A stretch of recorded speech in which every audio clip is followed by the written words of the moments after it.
La tactique de Ronald Koeman, c'est le point que j'aimerais aborder aujourd'hui. Les gars, j'espère que vous allez bien. Aujourd'hui, on se retrouve pour une nouvelle vidéo. Comme vous l'avez vu dans le titre, on va parler de Ronald Koeman et sa tactique au FC Barcelone. Est-ce qu'il doit rester? Est-ce qu'il doit partir? C'est certainement la question que beaucoup de Barcelonais se posent en ce moment. J'ai décrypté ça en plusieurs points, donc j'ai longuement réfléchi avant de faire cette vidéo parce qu'il fallait bien évidemment prendre du recul sur ce que le Barça a réalisé depuis ce début de saison, sur le passé aussi de Ronald Koeman, faire les imperfections, aussi relier ce qui a été bon, pas bon, tout ce qu'on a de Ronald Koeman depuis sa carrière d'entraîneur. Donc il faut quand même le mesurer. Ronald Koeman, ça fait plus de 20 ans qu'il est entraîneur. Il a commencé en 2000 au Vitesse Arnhem, pardon, si je ne me trompe pas. Donc Ronald Koeman a énormément d'expérience dans le domaine d'entraîneur. Peut-être plus dans le domaine d'entraîneur que dans le domaine du foot. Peut-être qu'il a été meilleur au foot qu'en entraîneur. En tout cas, si on commence directement dans le premier point sans perdre de temps, on va parler de son passé. Ronald Koeman est passé par 11 clubs exactement. Donc quand on regarde quand même en 20 ans, 11 clubs, c'est quand même beaucoup. Après, il y a d'autres entraîneurs qui réussissent en bougeant comme lui, de manière successive. Pardon. Donc Ronald Koeman, quand il débute généralement son parcours d'entraîneur, il y réussit plutôt bien. Parce que la première année au Vitesse Arnhem, il fait 35 victoires pour tout simplement 14 défaites. Il était plutôt intéressant dans son aspect comment diriger les joueurs. Le Vitesse n'était pas une grande équipe, donc il a quand même réussi à mettre sa touche, sa patte voilà, néerlandaise. Mais c'est un petit peu trop dans le passé pour moi et pour vraiment faire un lien entre ce qu'il faisait en 2000-2001 et ce qu'il peut faire aujourd'hui en 2020. Donc on va revenir à l'époque de Southampton, Everton, Pays-Bas et le FC Barcelone. Donc quand on a vraiment commencé à voir Ronald Koeman, c'était à Southampton. Donc à Southampton, comme plusieurs entraîneurs, c'est compliqué de mettre en place quelque chose comme le jeu de possession, le jeu de position aussi, le fameux jeu de position de Ronald Koeman, de Pep Guardiola. D'ailleurs, si je parle aujourd'hui de tactique, c'est pas pour faire mon intéressant ou quoi que ce soit, c'est moi-même, je suis un adepte, un passionné de la tactique. J'ai vraiment envie de faire coach dans les années qui suivent. Même je suis déjà coach, mais chez les petits. Donc là, j'ai vraiment envie pour la suite de ma carrière, de ma vie, de faire vraiment coach. Et j'ai eu l'opportunité de lire ce livre de Pep Guardiola. D'ailleurs, je vous le recommande, La Métamorphose. Donc bien évidemment, comparer aujourd'hui Pep Guardiola et Ronald Koeman, ce serait rentrer dans l'irréaliste, rentrer voilà, dans l'incomparable. Donc bien sûr, on va essayer de garder un minimum de culture, de raison, pour ne pas voilà, partir non plus dans l'extrême, comparer Guardiola comparer ce que Guardiola a fait au Barça et comparer ce que fait Ronald Koeman au FC Barcelone, ça serait voilà, surréaliste. Donc on va quand même essayer de voir un peu Ronald Koeman, ce qu'il a pu faire par son passé.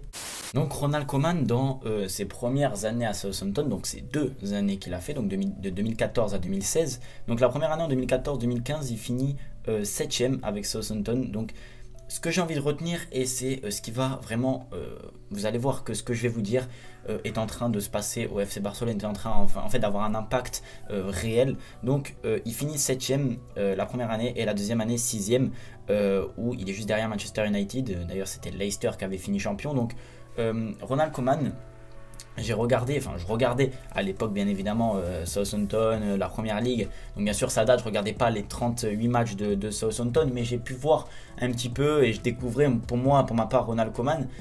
Et pour être honnête, ce que j'ai pu remarquer par le passé et puis ce que j'ai pu revoir au niveau des statistiques dans les applications, etc. Donc je me base sur les applications parce que vous allez voir que sur ce que je vais dire après, en fait ça a un réel impact. Donc Ronald Koeman, quand il était à Southampton, et on en parlera après de Everton, quand il était à Southampton, il avait souvent la possession de balle. Donc c'est, comme j'ai dit, un néerlandais. Et les néerlandais sont des adeptes de la possession. Je pense à Johan Cruyff qui avait énormément impacté, mis le pied sur voilà, ce jeu de possession, de bouger entre les lignes pour pouvoir libérer un espace au copain qui est à droite, etc. Donc Ronald Koeman, c'est vraiment ce genre de style-là qu'il a voulu adapter à Southampton et ça marchait plutôt bien. Mais son problème, et comme il est actuel, c'est que contre les petites équipes, il y arrivait à tout simplement gardait son idée en tête, c'était de faire des passes, des doublés, mais c'était souvent, oui, des passes latérales, mais c'était plutôt beau à voir jouer parce que son rendement, comment dire, qu'il impactait, qu'il mettait le pied sur son équipe, c'était vraiment son jeu de possession. Et contre les petites équipes ça marchait, mais contre les grosses, c'est-à-dire, donc là en l'occurrence j'ai les classements sous les yeux, qui étaient face à Leicester, Arsenal, City, Manchester ou Tottenham, même Liverpool, Ronald Koeman et son équipe n'avaient jamais la possession, ou en tout cas ça se rééquilibrait assez souvent. Donc bien sûr il y a d'autres équipes qui travaillent d'autres points pour essayer de contrer le jeu de chaque coach, mais c'est la difficulté qu'a Ronald Koeman à mettre en place son jeu, ses idées face à ces grandes équipes. Et on le voit actuellement au FC Barcelone. Alors bien évidemment je pense et je suis sûr et certain que Ronald Koeman a des qualités pouvoir emmener le Barça au plus haut niveau, j'en suis quasiment sûr, mais on en parlera après dans le point la tactique. Mais quand Ronald Koeman affronte le Barça ou Southampton ou Everton d'avant, affronte les grandes équipes, et ben il se perd. Il perd ses repères très clairement, il n'a plus le jeu, c'est plus lui qui contrôle le jeu. On l'a pu voir face au PSG. Le Barça en Liga a 80, 75, 80% de possession de balle, et quand ils arrivent face à des gros, donc en l'occurrence c'était le Real Madrid, le PSG, Séville, les taux se rééquilibraient et il perdait tout simplement sa bataille tactique.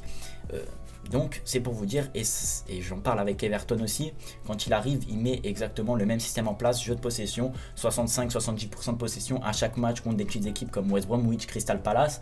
Mais quand il arrivait face à des City, bien évidemment c'est City, mais face à Arsenal, Manchester United, ça se resserrait ou même il perdait la possession, et ça c'est un grand problème quand tu as une idée en tête et que tu n'arrives pas à l'exploiter et à le mettre en place face à les grandes équipes. Donc voilà, ça c'était pour le premier point. Son passé, donc comment il a pu réaliser ses performances, quelles étaient ses performances, et vous pouvez le voir que ce qu'il fait au passé est en train de se réaliser encore au présent. Donc quand on parle de sa tactique actuelle, est-ce qu'on peut dire que Ronald Koeman est un tacticien? Moi personnellement je vous réponds non. Ronald Koeman n'est pas un tacticien. J'ai pu revoir les matchs France-Pays-Bas. Vous vous rappelez quand la France avait perdu 2-0, Allemagne-Pays-Bas aussi, qui étaient les super matchs de UEFA Nation League. J'ai pu voir les matchs et je me rappelle, je viens de revoir les actions, un petit peu les déplacements de certains joueurs, et je peux remarquer que Ronald Koeman, avec les Pays-Bas, quand il arrivait le plus à embêter les gros, c'est-à-dire l'Allemagne, la France, on parle des gros, donc bien sûr on ne parle pas de clubs, des nations, des gros, il arrivait à se créer des dangers et à remporter ses matchs, à retourner certaines fois la situation grâce notamment à son jeu vite et rapide vers l'avant. Alors il avait des pailles de Young, etc. Même aussi, comment il s'appelle, Wijnaldum, etc. qui se projettent très rapidement, mais là où il a réussi à embêter le plus les grosses équipes, les grosses nations, c'était en contre, et vraiment quand il faisait mal vers l'avant, récupération de Van Dijk ou autre, pour tout simplement passe vers le milieu de terrain et directement sur Memphis pour accélérer, dynamiser ce jeu, déstabiliser la défense, le bloc adverse, et ça marchait très bien. Victoire face à la France, victoire face à l'Allemagne, finale de Nation League face au Portugal, où il avait clairement la possession de balle, certes c'était le Portugal, mais voilà, c'était pour vous dire que peut-être qu'il devrait mettre en place au Barça face au gros, un système tactique de contre, un système tactique changé. Je trouve ça dommage parce qu'il a cette idée, et c'est vraiment bien d'avoir un coach comme ça, mais cette idée de remettre une touche Guardiola, de remettre une touche possession, de battre des records de possession, etc. C'est Guardiola qui a le record de possession en Liga, je crois que c'était 83% de possession ou 84% avec le Barça, donc c'est pas possible de se rapprocher autant d'un génie.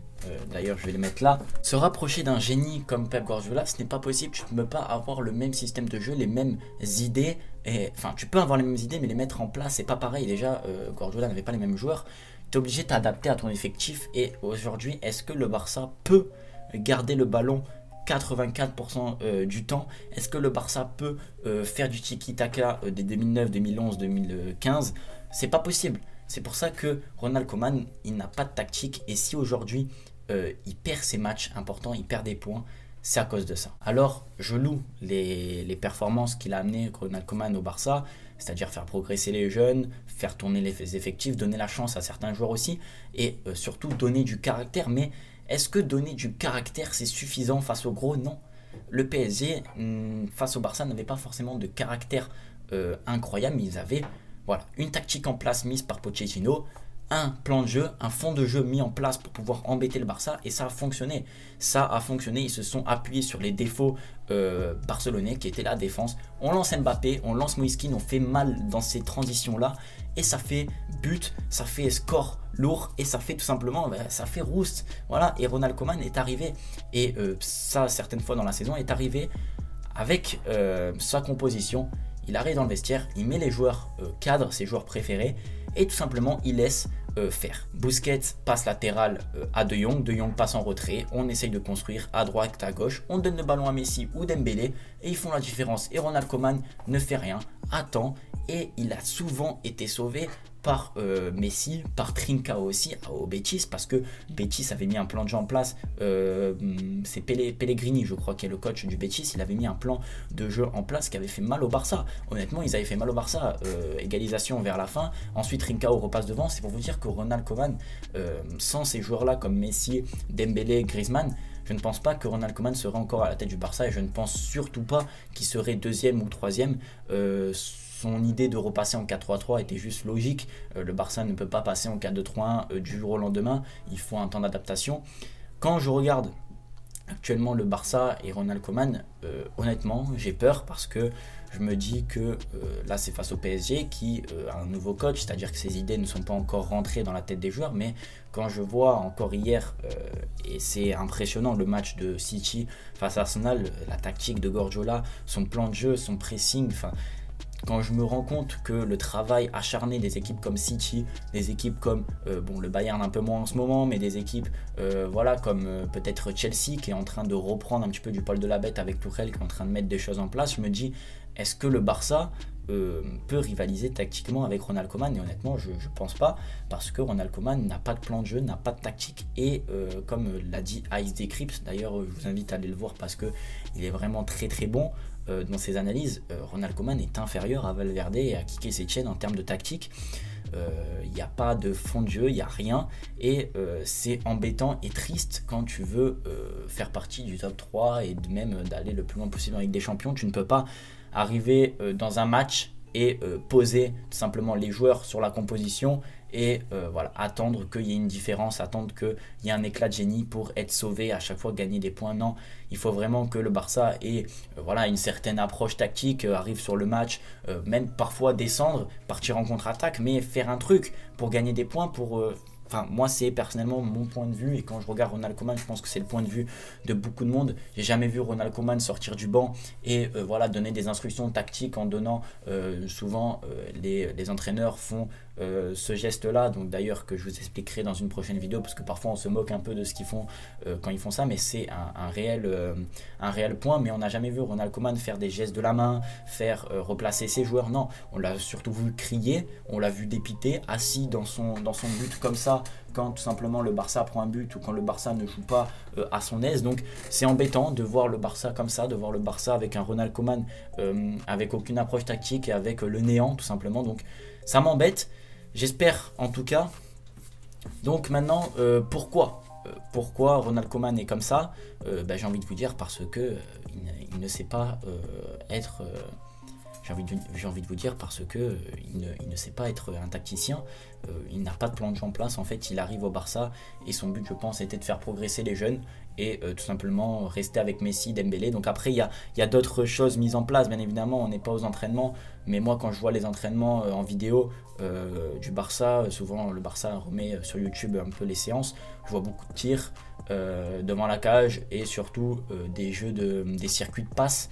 Après voilà, il y a des entraînements voilà, ouverts au public, bien sûr, il y a des entraînements privés où Ronald Koeman doit travailler un petit peu plus certaines choses, mais quand on le voit en match, honnêtement, on voit rien d'alarmant, on voit rien de vraiment, comment dirais-je, on voit pas une approche tactique, on voit pas le Barcelone faire ça pour embêter l'équipe, et honnêtement c'est dérangeant. J'espère en tout cas que la vidéo vous aura plu. J'ai essayé d'éclaircir un petit peu Ronald Koeman et ses approches tactiques. Donc bien sûr, je reste grand ouvert à Ronald Koeman jusqu'à la fin de saison. J'attends de voir vraiment ce qu'il va nous proposer. S'il va au niveau de son caractère, comme j'ai dit, c'est la seule chose qu'il a su imposer au Barça. Est-ce qu'il va retourner la situation à Séville? Donc au PSG on peut oublier, mais est-ce qu'il va retourner la situation à Séville? Est-ce qu'il va transmettre peut-être un peu plus de rage au Barça pour aller peut-être chercher l'Atlético? J'attends de voir. En tout cas, cette saison on le laisse. Juan Laporta a dit que s'il est éliminé face au PSG, c'est le chat. Oh! Donc bien évidemment, il a dit que s'il était éliminé face au PSG, il serait viré. Donc il faut voir ce que Ronald Koeman propose à la fin de saison. Mais honnêtement, je m'attends à pas grand chose. Je m'attends surtout voilà, à un sentiment de caractère, comment dire, peut-être un saut d'orgueil. C'est tout ce que je peux m'attendre. Sur ce, moi les gars, je vous dis à la prochaine. Prenez soin de vous et de votre famille. Ciao, ciao.